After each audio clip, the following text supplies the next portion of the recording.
Okay, hi everyone. Welcome to our last session of the H2D2 Research Day. This one is going to be about family economics, and Sun is going to be the session chair. So I'm just going to give you the word and take it away. All right. Thank you so much for staying around for the last session, everyone. Happy to virtually meet you guys. I'm Sun from University of Michigan, also the chair of this session. So we're going to have three presentations.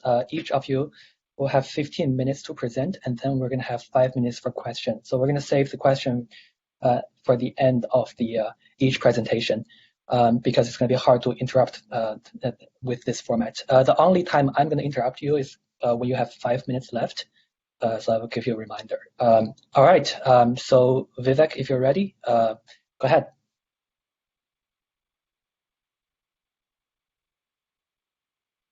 Fertility choice and family formation, evidence from agricultural technology adoption in Brazil. So there's a long-standing interest in the economic drivers of family formation and fertility, and this was largely pioneered by Becker in the 1960s, and it continues to be an active area of current research. And there's macroeconomic interest since these choices determine things such as population growth and human capital investments, which are ultimately drivers of long-run economic growth. And it also is important for microeconomics since these choices are arguably the most important choices that individuals make in their life.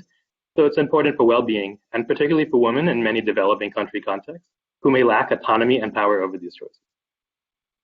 The question I want to try to answer in this paper is, how do the shifts in the relative bargaining power of women influence fertility and marital decisions? And what I'm going to do is I'm going to exploit the adoptions of genetically engineered crop technologies that had differential impacts on agricultural shares across municipalities in Brazil, a result that was shown by Bustos et al. So briefly, Bustos et al., they show that when Brazil legalized genetically engineered crops in the early 2000s, these had differential effects. The expansion of genetically engineered soy technology constituted labor-saving technological change. This led to a decline in the demand for labor in agriculture and a reallocation of resources into the manufacturing sector. However, maize technology had the opposite effect. This constituted land-augmenting technological change, and this led to an increase in the demand for labor in agriculture, and this led to a further reallocation into the agricultural sector. I was thinking about their results in the context of female labor force participation throughout the development process, which Golden aptly described as U-shaped. And what's relevant for my research is the beginning of the U, that when societies are largely agricultural, women tend to participate heavily in the labor force. And then as societies begin to industrialize and the demand for labor in agriculture declines, women's work is implicitly bought by the household, and women tend to retreat from the labor force. So the hours of work may not materially change, however, their labor force participation has declined. So with this in mind, I approached this topic, and I want to argue that these genetically engineered crops affect operations that are intensive in female labor, and then I'm going to show that this generates variation in the relative income of women to men. And just to preview some of my results ahead of time, the maize shock, which was the positive shock to the agricultural sector, I show that this was indeed a positive shock to relative income for women, and this led to a subsequent decline in fertility, a decline in formally recognized marriages, and an offsetting increase in cohabitation. The soy shock, which is the negative shock to the agricultural sector, I show that this is actually a negative shock to women's relative income, and this led to precisely the opposite, an increase in fertility, an increase in formal marriages, and a decrease in cohabitation. For my main dependent variables, the first one is going to be the general fertility rate, which is the number of live births per 1,000 women aged 15 to 44. And why this dependent variable is interesting is demographic surveys show that there are, particularly in developing economies, there are wide differences in desired fertility, with men typically preferring to have many more children than women. And this has led to recent research suggesting that the bargaining framework, so given these differing individual preferences, is a relevant framework for thinking of fertility choice. And Brazil is one of these countries where women's realized fertility is often much higher than the actual desired fertility. And then for marital formation, I'm going to look at two outcomes. I'm going to look at the fraction of women aged 15 to 44 who are in a cohabiting relationship, and the fraction of women aged 15 to 44 who are in a formal, legally recognized marriage. So there's evidence that improved labor market opportunities and educational attainment lead women to delay their marriage.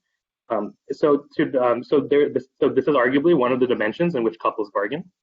And additionally, there's a lot of literature showing that the ease of divorce effectively acts as an external threat point, and this can shift bargaining power within households.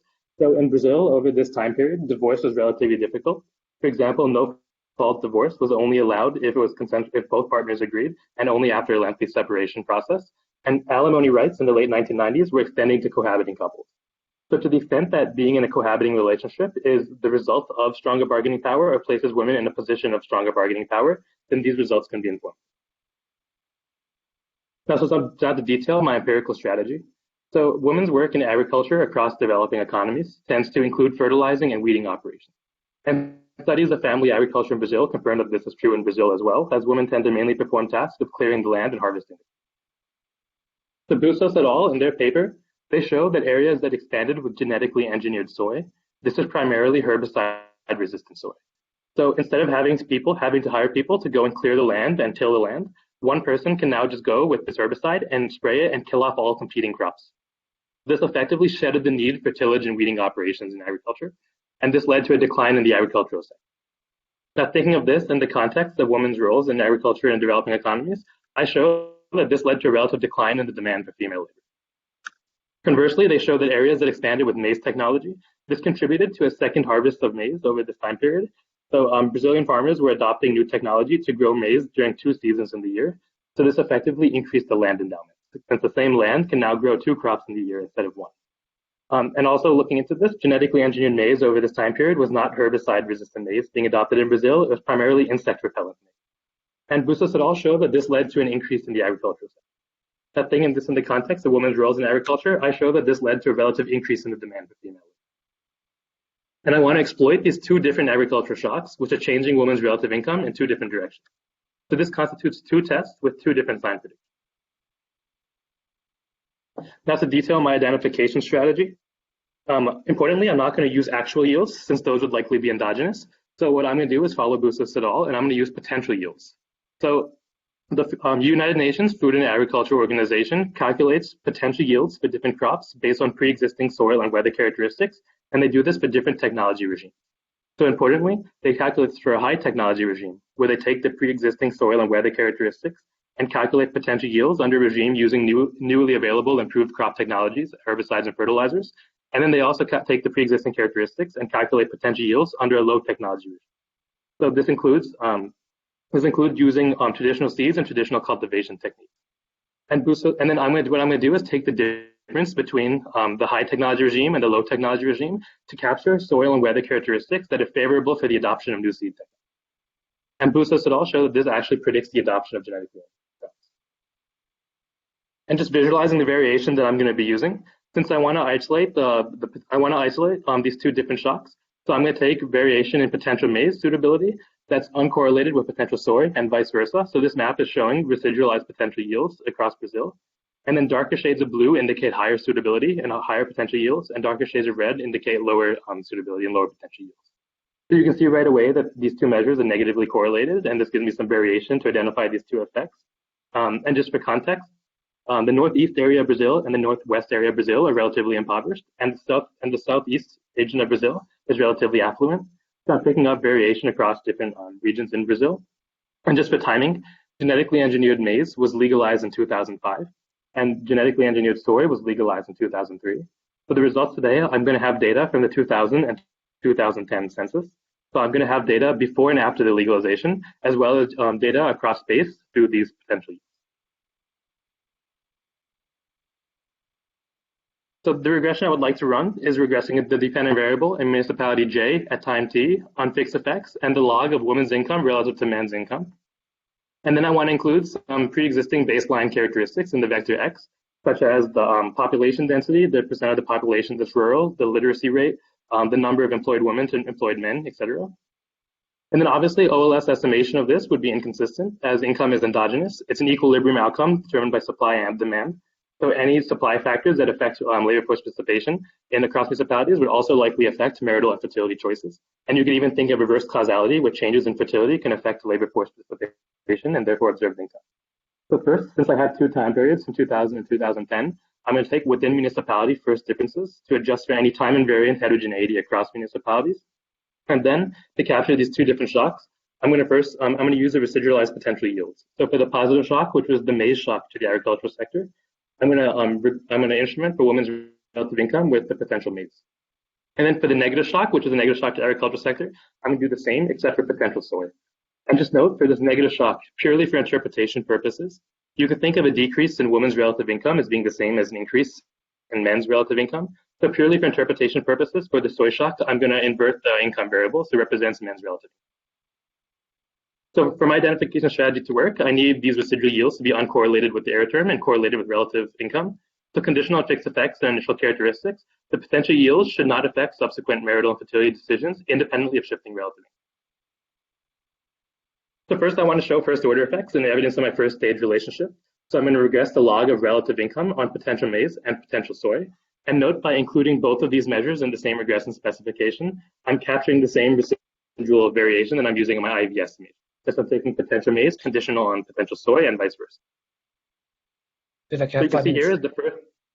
Okay, so you can see here the first row is potential maize, which is the positive shock to agriculture, and the second row is potential soy, which is the negative shock to agriculture.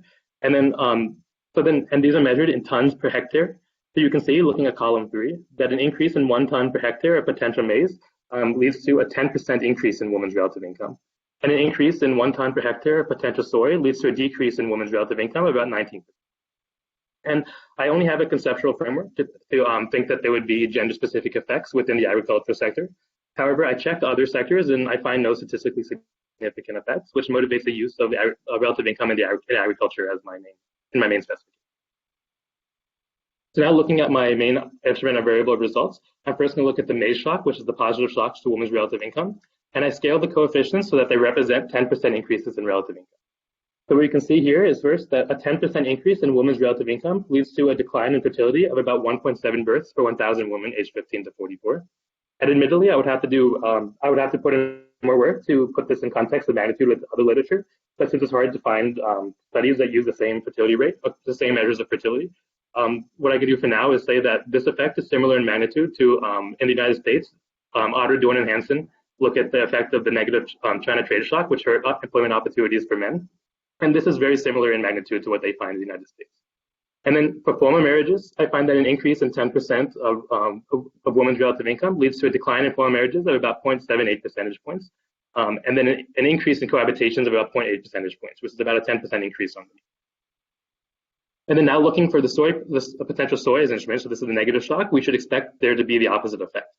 And remember, I switched the coefficients, it represents log of men's relative income. And what we see, this is precisely the case.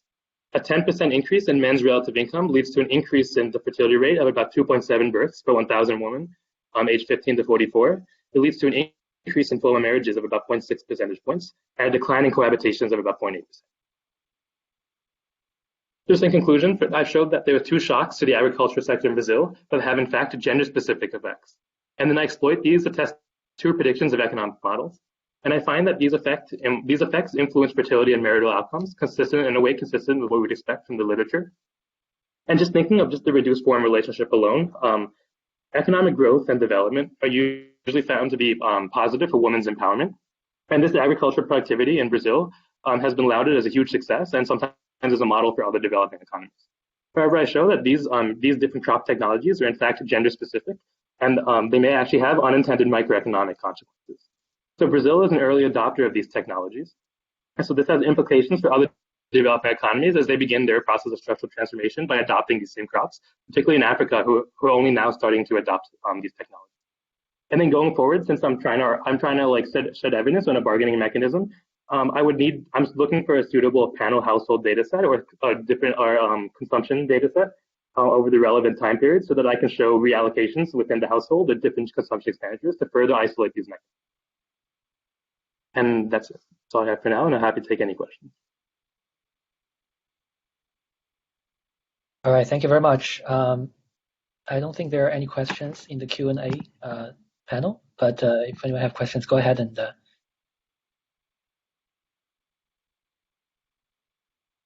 Yes, so before we had questions from the panel, I was going to ask a question myself. So I was wondering whether you could talk about why should we think of these as affecting just bargaining power and not working through a substitution or income effect because they're increasing effectively the wife's wage, which I could imagine have a negative effect on fertility just on its own. Substitution effect.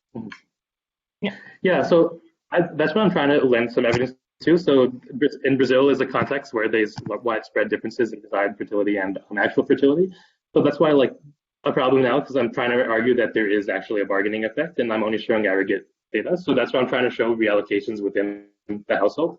I've tried different things. For example, thinking that of different work on bargaining models that the wage rate, for example, may be more indicative of bargaining power since the person in the household doesn't actually have to earn that wage. Just the opportunity set has to be expanded. So I've tried thinking of things such as using the income of women outside of a post-reproductive age. And I find effects that still are consistent. Hopefully it just captures a change in the opportunity set rather than an actual change in income. However, then there's problems with thinking of family structure in Brazil. For example, if different generations live within the same household, then that can still work through that mechanism that you described. So yeah, I think that's something going forward that I'm trying to lend some more evidence towards.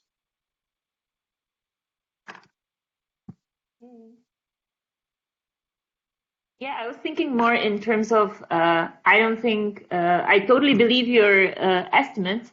I just think that they probably operate also through the fact of that the wife's time is now more expensive. So it makes less sense for her to spend time on fertility than on working. But probably just another channel. Cool. I don't think we have questions in the Q&A. Yeah. Okay. All right. If there are any more questions, feel free to type them in the Q&A section, and we'll try to get to them at the end. All right. Next up, we have Elisa Taveras from SUNY Binghamton. Go ahead, Elisa, and try to share your screen.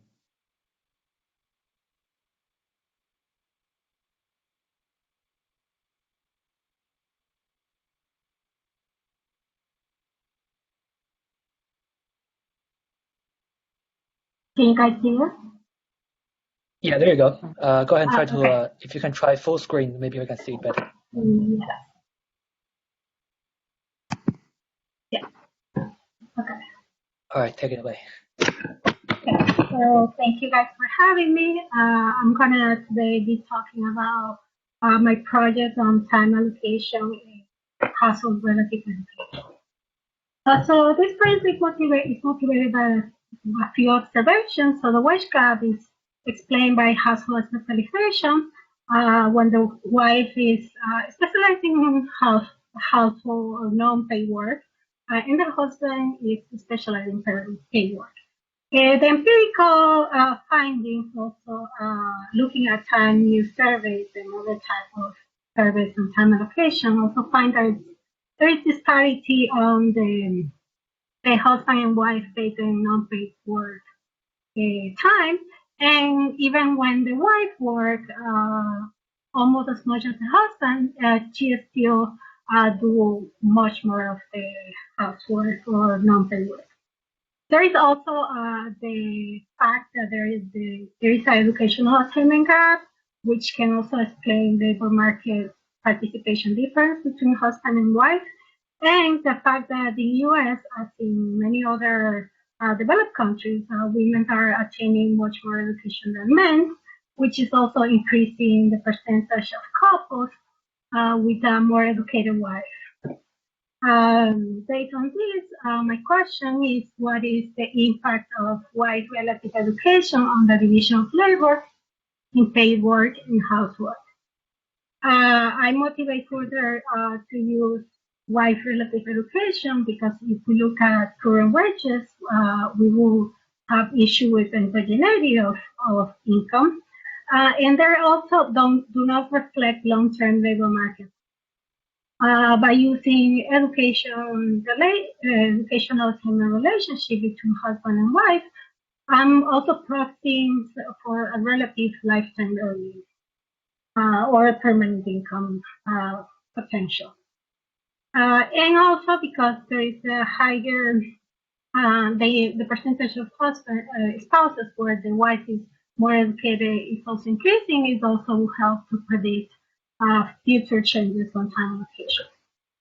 Well, but if we look at it in the cross-sectional setting, we also have to worry about indigeneity in terms of the spouse's relative education being endogenous, because this is determined through the marriage market, through the decision of marrying, and we can think about the possibility that a husband that marry a more educated wife might be more willing to do more housework. Therefore, to deal with these concerns, I exploit a panel data setting where I exploit the changes in educational relationships through remarriage to identify the effect on time allocation. More precisely, I look at a husband across different marriage and look at the variation on the education of comparing the current wife with the previous wife.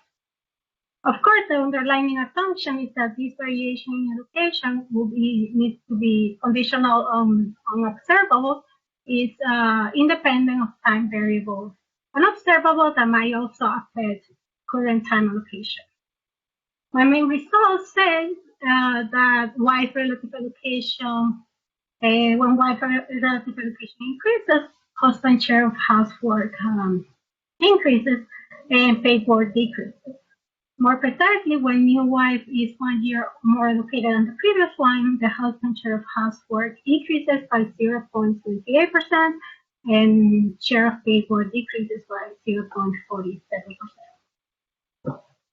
In the literature, I'm not going to spend that much time on this, but just to summarize, there is some literature in the cross-sectional study that looks at husband and wife wage relationship and how this affects time allocation. And there is some also looking at panel studies, but they also concentrate in some labor attribute variations. My contribution there is just looking at educational attainment and concentrating in a permanent income approach to this question. There is also some papers that look at the couple's relative allocation and time allocation from theoretical point of view, and also from a cross-sectional point of view. And here, my contribution is just looking at the identification strategy and deal with the question from a panel data set. For my analysis, I'm going to use panel study of income dynamics. I look at the household level data, and I look only at different sex couples, dual earners that are between 18 and 65. I concentrate in dual earner because I believe these are the people that really have a trade-off between doing housework and paid work, and or has more of a trade-off, and also because of the increase on the percentage of these couples in the population. So my results are representative of dual earner couples. Since I am isolating results of changes in education through remarriage, the individual education is health-based. And to the first time I observed the education, and given that this might be sensitive, the result might be sensitive to this measurement, I do also my analysis for a robustness subsample, which looks only at those that I observed that their education when they're 30 years or older. For housework, for the analysis for housework time, I look at weight from 1985 to 2017, and for paid work from 1994 to 2017. These are my summary of statistics. I'm just going to go briefly over it. The first columns are the observation when there's no change in marriage, and the second column presents the observations when there is a new marriage. We can see from, in terms of age, husbands are around 2 years older than wife. In my sample, 60% of the sample have children less than 18 years old in the household, and the age of the youngest children is around 4 years old. In terms of education, I'm measuring education in terms of years of completed education. That means that a person that completed high school has 12 years of education. A person that completed college degree will be counted to have 16 years of education. So in my observation, both husband and wife have more than a high school education. And in general, if we look at the difference in education relationship, wife across the two columns are more educated, But in the new marriage, the wife has like at least on average 0.4 more years of education than the previous wife. And in terms of housework and paid work, which are measured in hours per week, we can look at the percentage of housework that the husband does, since that's my main variable. And we can see that on average, they do 31% of the housework in the household, while in the new marriage, they do 37% of the housework. In terms of paid work, they do 55% of the housework, of paid work, for not changing marriage, while for the new marriage, they do slightly less, to 54% of the time. My model is a fixed flex model. My dependent variable is, I mentioned before, the husband's share of household time allocation, and this is measured for both housework and paid work. I control for characteristics of the household as well as spousal characteristics of age and race, and I'm controlling for individual fixed effects because it's a fixed effects model, but I also control for marriage number, region, state, and year fixed effects. My variable of interest is the education relationship, as I mentioned before, and this I measure in two ways. The first way is just looking at the difference of education of the wife compared to the husband, and the second measurement is I look at the average of wage, which we call mean education wage, for each education level, and I compare this measurement for the wife versus the husband. And the idea of this variable, which I'm going to call difference in mean education wage from now on, is that I can capture nonlinearity on this measure. And this, we can believe that there might be nonlinearity in the sense that if I compare a high school dropout with a high school graduate, this person will have 1 year of difference of education, let's say. And a college dropout and a college graduate will have 1 year of education, but in terms of permanent income, it might be different, and they will not really represent the same of 1 year of education, which will be the same in the first measurement. Okay, so here are my results. The first column and the third column are the main results. When looking at the difference in education, and the second column and the fourth columns are the results when I look at the sample when I observe the education when they're age 30 or more. And the panel A is looking at the share of housework time, and panel B look at the share of paid work. So for the first column, we can see from the first line that when the wife is 1 year more educated than the previous wife, the husband do 0.78% more housework. And if we look at the panel B on the same column, we're going to have that it decreases their paid work by 0.47%. When looking at the second column, which is the robust subsample, we can see that the share of housework increases to 1.03%. So then just limiting to that sample actually increased my results for housework time, and it maintained the significant effect. For paid work, however, it does decrease towards zero, slightly to 0.43%, 44%, and it is a lot more sensitive to when I measure the education level, because I lose a little bit of significance. Now, looking at Lisa, you have about 4 minutes left. Okay. When we look at columns 3 and 4, which measure the difference in mean of education wage. We can see that qualitatively these results are the same, and they have the similar signs. And when I look at the robustness check, it also have the same effect of losing, let's say, for housework, it does increase the impact when looking at the robust example, but the effect does decrease for paid work.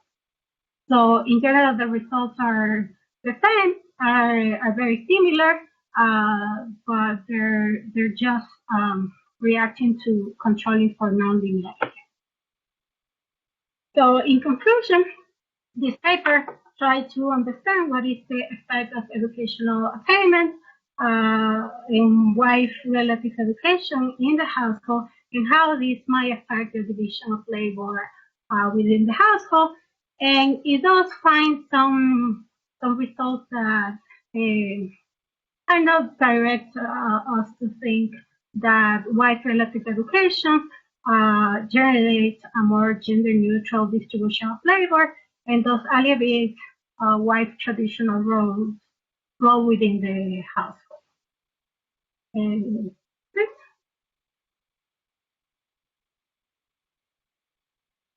she'll stop sharing. Yes, fine. Okay. All right, thank you so much. And just to start with one of my own Finish questions, a little I was just bit. wondering. What? So, yeah.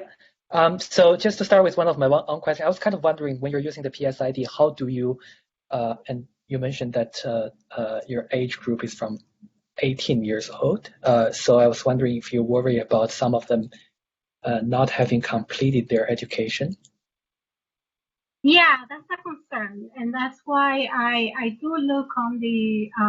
That's why I look at this example, because there is some concerns that they might have not completed their education, although they are already. I'm only observing it when they are in a couple, and most people have already completed their education by the time that they are married. And also, it's important to take into account that I'm looking at a very long panel. So at the beginning of panel, people might have completed their education when they were like 19, which is not that common, let's say in 2017, but in the 1980s, that could be possible. But it is definitely a concern, and I'm trying to do more robustness check and trying to figure out if it is too much of an issue in my results. Yeah, I think one way to do it, and I think you can do it in the PSID, is like in the panel, if they have been reporting the same level of education for the past, say, 2 or 3 years.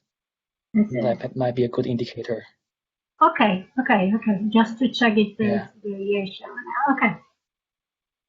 Okay, thank you. Thank you for that recommendation. And anybody else?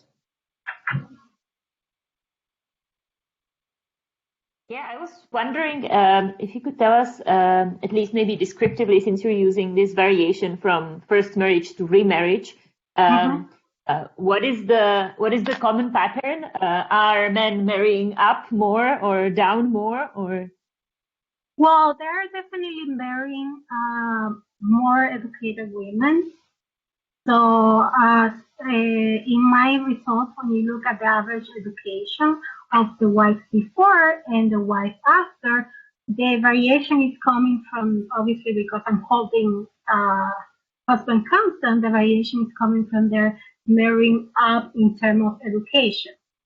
Now, that could be that because they're marrying later, right, the pool of women are more educated, and therefore there are more educated women.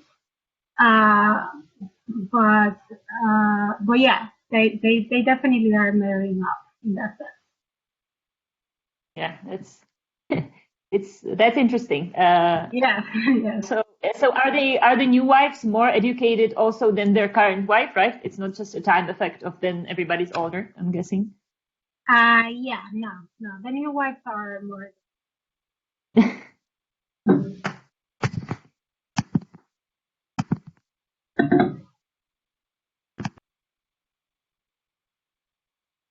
Okay. Do you have any more questions? Or?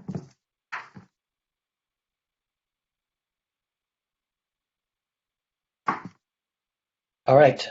So if there are no more questions, last but not least, we have our own Nafisa from University of Michigan talking about sexual violence.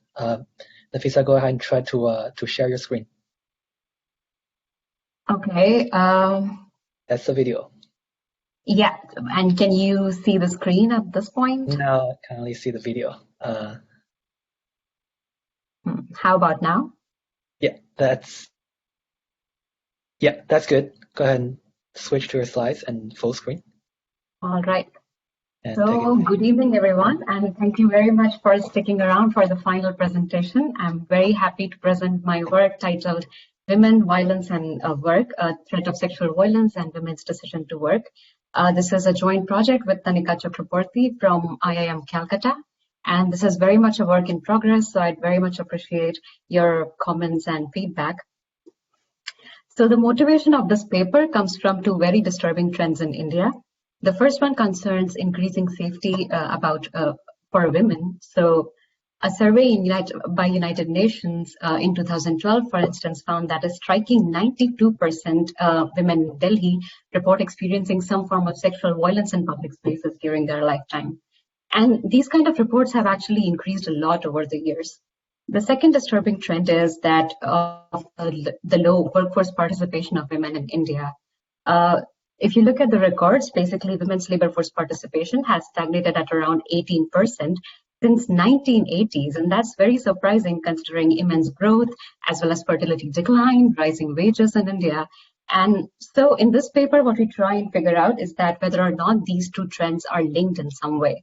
In particular, we try to figure out if the threat of sexual violence affects women's participation in work that involves traveling away from home. Talking about the past evidence, well, there are certainly some studies that identify different causes of low workforce participation of women, and much of this work has unfortunately overlooked the effect of sexual violence among the evidence that currently exists. So there is some self-reported evidence. For example, Hopel 2013 finds that in the aftermath of a notorious Delhi rape case in 2012, women in a lot of major cities who are working started coming back from their offices much earlier. And then among the existing empirical evidence on this topic, well, most of it is mixed nature and it is correlational and doesn't talk about causation. Suzuki 2018 is kind of closest to our paper, but our paper improves on the data as well as the methodology. So just to briefly talk about our contribution, this paper analyzes the effect of sexual crimes against women on labor force participation away from home. And for supplementary analysis, we also use minimum legal drinking age alcohol regulations as an instrument for crime against women. I'm going to talk about this more in a couple slides. We also conduct a border analysis. So there is a state in India that's called Gujarat that has banned the sale and consumption of alcohol since 1960s. We compare the border districts to the interior districts in Gujarat to figure out the differences in labor force participation. I'll talk a little more about this one in a couple more slides. Let me get started with the data. So the data for this project comes from three different sources. For the individual labor force participation and for the demographic characteristics, we obtained that from 4 rounds of national sample surveys that were conducted between 2004 and 2012.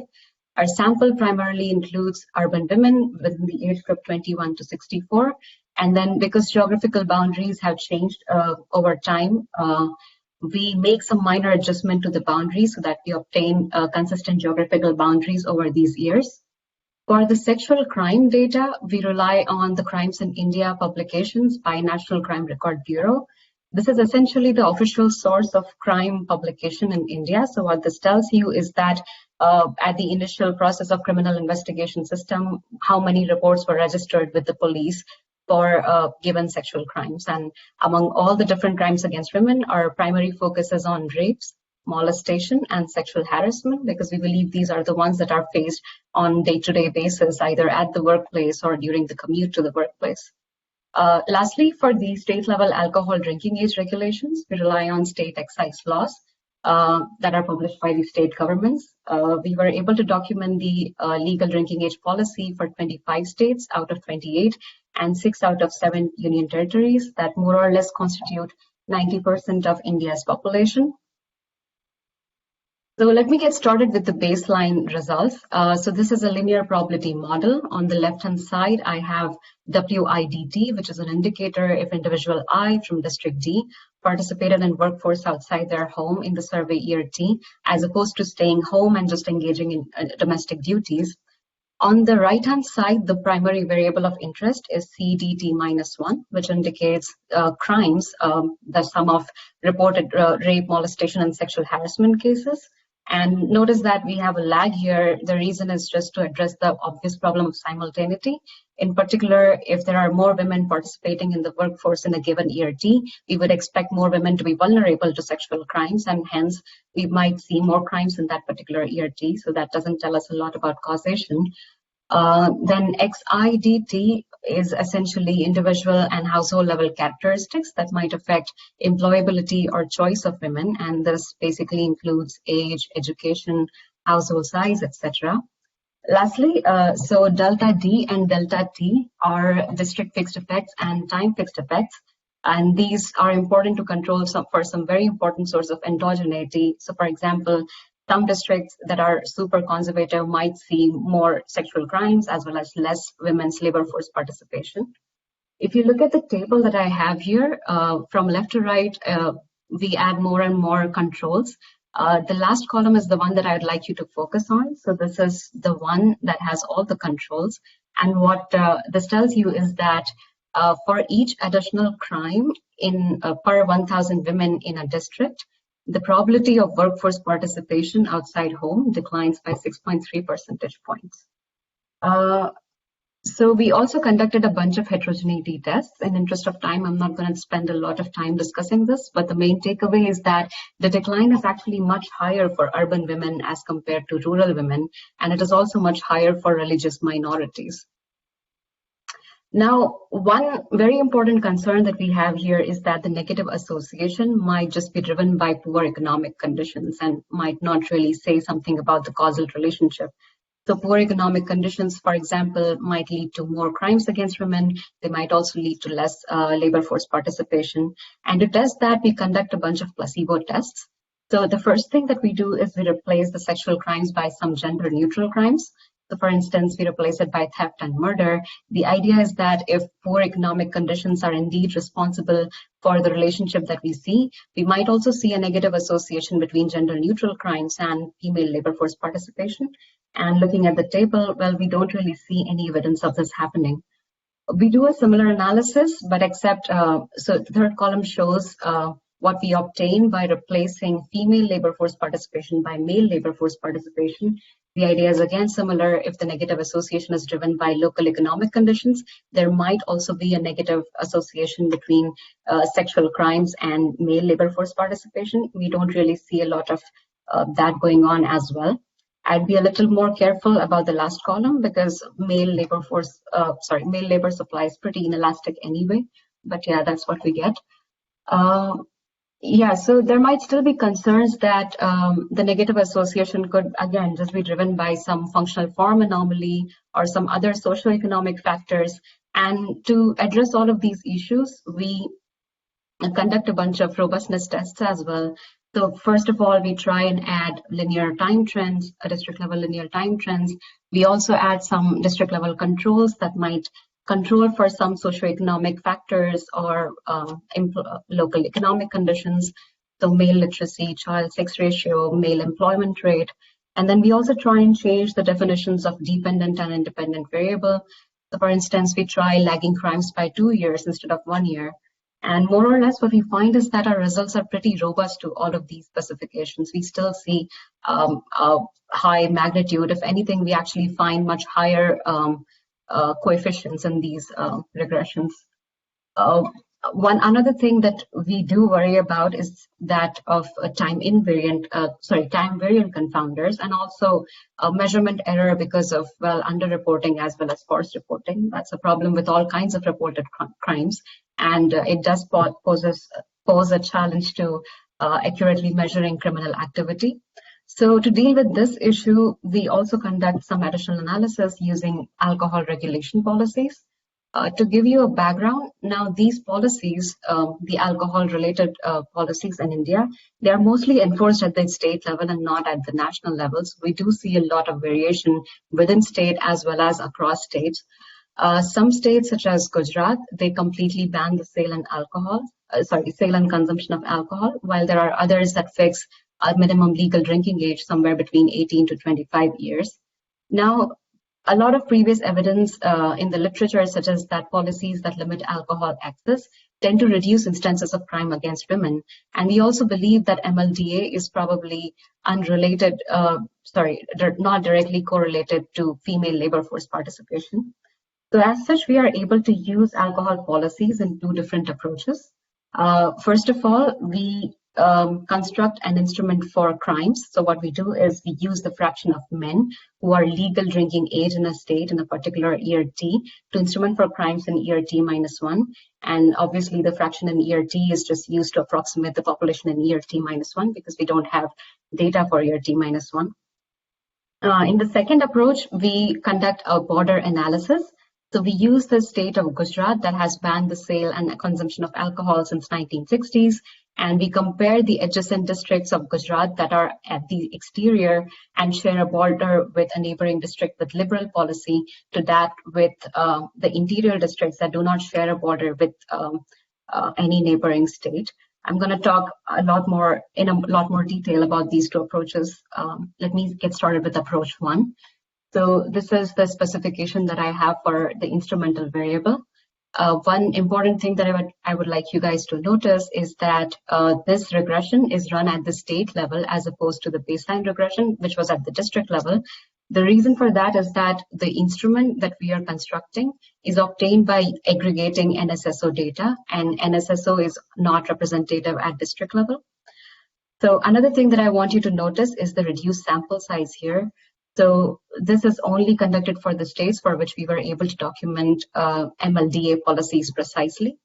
And the table just shows OLS and IV estimates with and without state level regional controls. And what we do see is that IV estimates are always greater than the OLS estimates, which make us believe that we are probably underestimating the effect of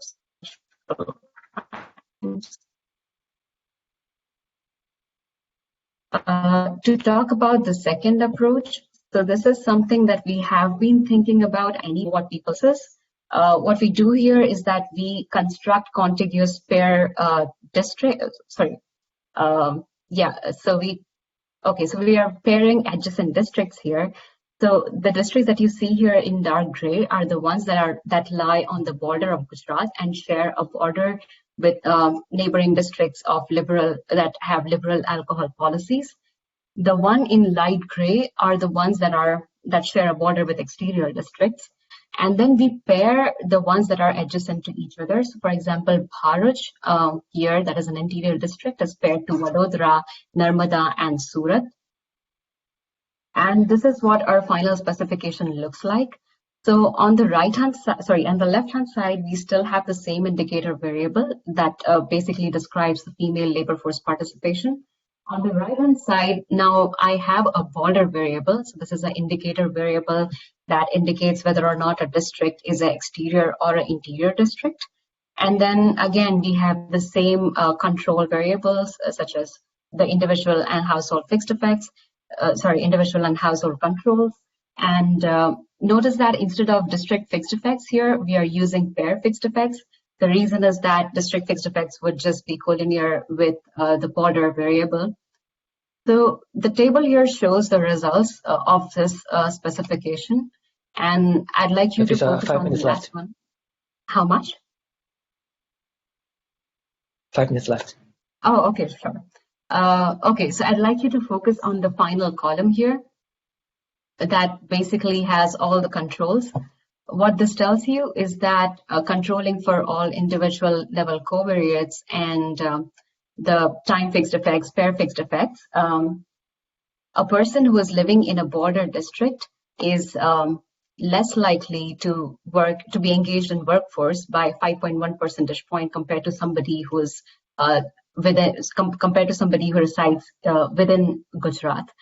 So that's all we have for analysis, actually. I'd just like to conclude. So basically to conclude, this paper investigates the role played by threat of sexual violence on women's labor force participation, especially for work that involves traveling away from home. And our baseline findings indicate that an additional case of sexual violence per 1,000 women in a district decreases the probability of a woman working by 6.3 percentage points. These findings suggest a very important line of policy in areas that experience high instances of sexual crimes.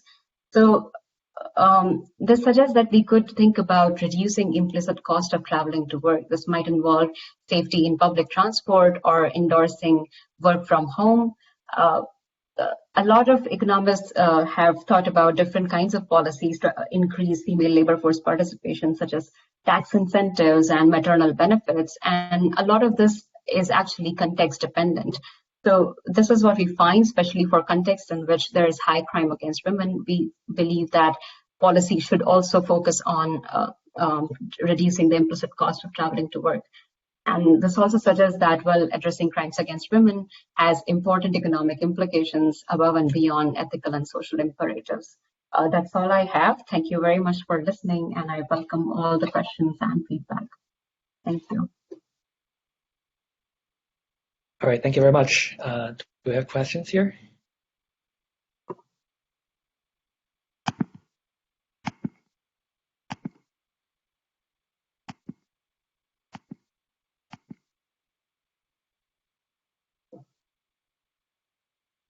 No questions by the participants, so you and I can start. Okay.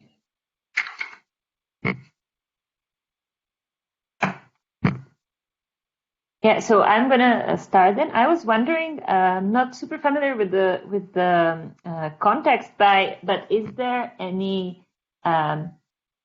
sense or any evidence that this is actually, as it's restricting female labor force participation, this is actually helping the men on several lines, either as less competition at work, or as better bargaining power within the household and so forth? I am not sure about that. Yeah, I mean, and that's also not really the focus of what we are trying to do. But actually, so I can tell you some evidence from the previous literature. So there's some evidence that if there is higher workforce participation, I mean, not necessarily from India, but definitely from the context of other countries, that if there is high female labor force participation, well, women do have a higher bargaining power within households. Within India, there is also some evidence that when women are financially independent and more autonomous, it tends to decrease the within gender bias within among the children in the household. So I suppose, does that answer your question?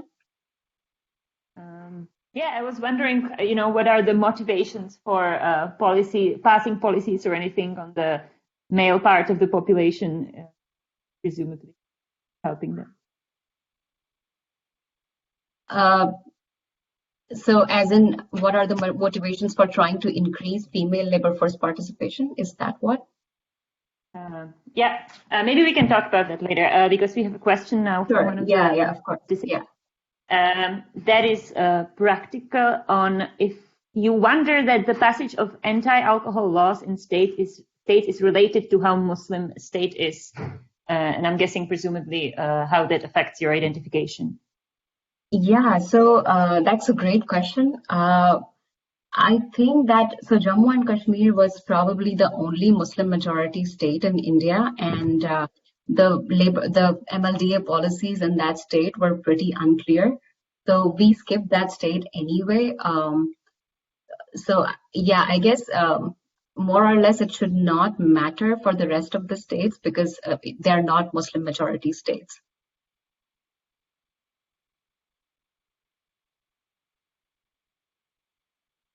Yeah, maybe I'll ask a follow-up. Could that in any way be related to, you had a result that these effects are stronger for religious minorities, right? I'm assuming that it would be Muslims in most cases. So that could be Muslims or Christians. Why this might be, or?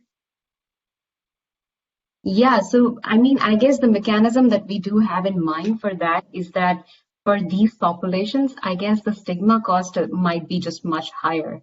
The mechanism that we have in mind is that when women are making a decision of whether or not to work, they think about the costs involved in working and compare that to benefits from working. And the cost involves also the stigma cost of victimization. And this stigma cost might vary among the different groups. So, for example, for religious minorities, this cost might be much higher compared to the other groups. Yeah.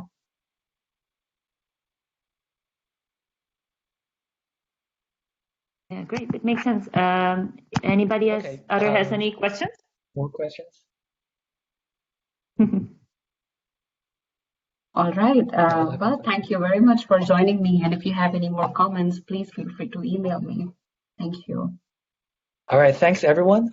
So that concludes our session of Family Economics and the virtual H2D2 Research Day. Thank you so much for your time. I hope you enjoyed the program, and thank you again to the presenters for presenting your interesting work. All right, that's it. Everyone have a good weekend. Great, thanks everyone. This is to conclude. I'm just going to remind everybody that if you still want more H2D2 fun, you can go to our website and check our virtual poster sessions. There are many posters uploaded by students, and they would all really appreciate your feedback. They have their contact information there as well. So I encourage you to check that out.